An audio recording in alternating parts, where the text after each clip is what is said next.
Society hinges on the energy of men to push forward, to expand, to build, to sacrifice, and to produce something good and life-giving. That's how God designed it. That's why men have been the builders of civilization in all of human history. Even though men deny God, in their image-bearing quality, in their design of who they are, in their human nature, we can't help but function this way. And so the most soul-crushing thing for a man is when there is no opportunity to conquer, or there is no possibility, or there is no purpose to develop and to take ownership. Because that's how God designed us, right? And so men flourish, especially human beings flourish, but men especially, and men drive society when there isn't clarity in their lives about what are you conquering, what are you growing, what are you investing into, what are you building through sacrificial labor that is giving life to those around you. That's an essential question. And in history, we see this happens in two ways. It happens through crushing control, like communism, socialism, where there's control over everything, and the opportunity and the stimulus to develop and to take ownership is killed. That deteriorates a society. If you force people into a line and don't give them opportunity and ownership, they will deteriorate into robots, and then they will revolt. The other way that this happens is crushing comfort, right? Neil Postman's famous book, Amusing Ourselves to Death. When we have too much comfort, when leisure becomes the goal, when leisure becomes the thing that you're moving forward to, you will deteriorate as a human being. So as a Christian, I want to ask you, and even if you're not a Christian and you're watching this video or listening to this, deep down, you have to answer the question, why do you do what you do? When you get up in the morning and you go to work, you get up in the morning, if you're a mom, you're taking care of the kids, taking care of your home. If you're a student, you're going to school, college, high school, wherever you are. Why do you do what you do? Do you have a deeper drive for what you do? And this question is especially key for men in our society today. If you're a man listening to this, as a Christian, I want to tell you that we have the most powerful answer to these questions. Powerful answers. What is the biblical vision? But I want to give you two glorious commissions. Christ has given you two commissions, two calls to action in the Bible, and they're intertwined. First of all, in Genesis, you have the cultural mandate that God has given us the commission to take dominion, steward, and labor in his creation for his glory and for the flourishing of those around you. God has given you that call, and that means that because of how God has created the world, everything we do matters. Everything that your hands touch contains the beauty and glory of God, right? Everything.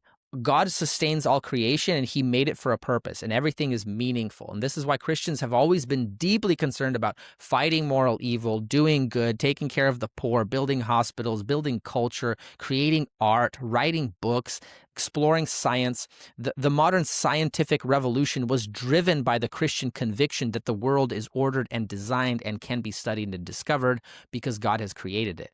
So God has given you this commission to be a human being in this world that reflects his glory, takes dominion, and creates beauty and life-giving production.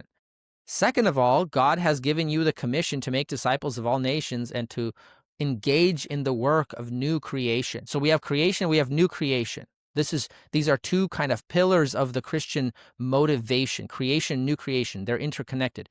In the new creation call, Jesus in Matthew 28 says to his disciples, go and make disciples of all nations, teaching them to observe all that I have taught you.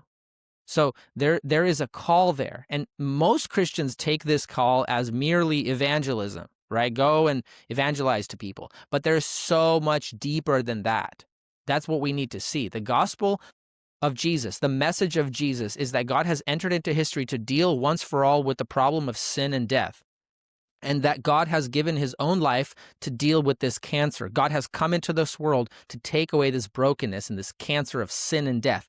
And what does he do? He grants us forgiveness, and he grants new life. Forgiveness of your sins. We've all sinned and fall short of the glory of God. And he gives us new life, new abilities, new power, new affections, new value systems, all tuned and empowered by him. to go and live in this world and to be agents of new creation and new life. And in doing this, he's inviting us into the work of new creation. God is digging out evil and the deadness and brokenness of this world. God is working in this world to restore life, to restore harmony with the Creator and power within creation. That's the mission of the gospel. It's not merely getting people out of hell into heaven. It's so much bigger. The vision is so much bigger, right? Through forgiveness of sins, we are reconciled to God and we engage in a whole new way of life. And that means cultivating our creation, cultivating life, cultivating your physical life. So following Jesus is a way of restoring ourselves and others to being fully human. I've said this before. I'll say it a billion more times on this channel. Following Jesus is not just about forgiveness of sins. It's about restoring yourself to being fully human. And this is the work we engage in as Christians. We seek the building up of God's kingdom in the hearts and lives of those around us through worship, community, prayer, teaching, relationships, evangelism, and missions. We are doing the work of new creation. If you're a Christian, if you're a follower of Jesus, you are called on this grand adventure, this grand task to live a life that is engaged in new creation. And intertwined with that, you're living a life that is engaged in cultivating the beautiful world and recultivating and re-giving life to the world that God has given you. So as a Christian, everything in your life has significance. He's given you the job, the community, the neighbors, the finances, the relationships that you have so that you can steward all that with life-giving production, life-giving presence. Jesus has this phrase in John 5:17, "My Father is working, and so I am working." What are you working on today? A Christian vision of life is so much more than evangelism. That's what I want to throw out there. It's so much bigger than evangelism, so much richer.